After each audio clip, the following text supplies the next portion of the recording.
When Tim Tebow was the quarterback for the Florida Gators in the 2009 BCS National Championship Game, which took place on January 8, 2009, he wore eye black that was engraved with the phrase John 3:16.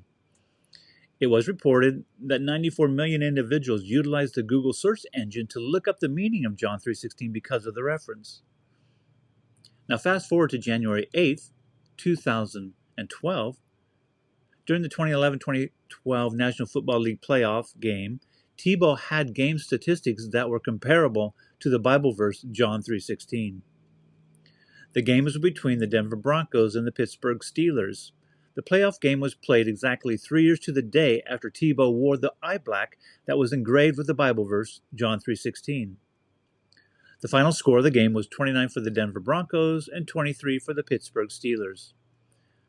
This result was deemed to be an unexpected triumph despite the fact that it was a victory. Here are some ironic game statistics. Tebow accumulated 316 passing yards. Tebow averaged 31.6 yards per completion. The Pittsburgh Steelers' time of possession in the game was 31 minutes and 6 seconds. CBS televised the game with ratings peaking at 31.6 between 8 and 8:15 p.m. Eastern Standard Time.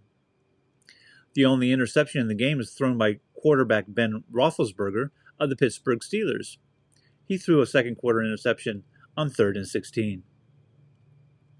On January 14, 2012, a 30-second advertisement ran during the playoff game between the Denver Broncos and the New England Patriots. It featured youngsters reading the Bible verse John 3:16. CBS broadcasted the commercial during the second quarter of the game that was being played. Focus on the Family, a Christian nonprofit based in Colorado, was the one who paid for the advertisement. Now, despite the fact that Tebow was not named in the advertisement, a spokesman for the organization stated that he was, quote, the cultural phenomenon that inspired it, close quote. Rewind 4,000 plus years ago to another cultural phenomenon of his time.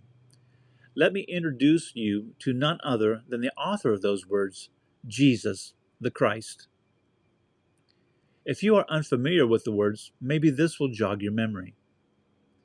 For God so loved the world that he gave his only begotten Son, that whosoever believeth in him should not perish, but have everlasting life. While John 3:16 is a wonderful comfort to humanity, it also comes with a woeful cost. You see, the inverse truth is just as real and just as relevant. Listen to John 3:16 this way. For God so loved the world that he gave his only begotten Son, that whosoever believeth not in him shall perish into eternal fire. Dear listener, Matthew recorded Jesus' own words, Depart from me, accursed ones, into eternal fire, which was prepared for the devil and his angels. Hell was created for the devil and his angels. It wasn't created for humanity, but many will go there, unfortunately, because they choose rejection of God rather than reconciliation to God.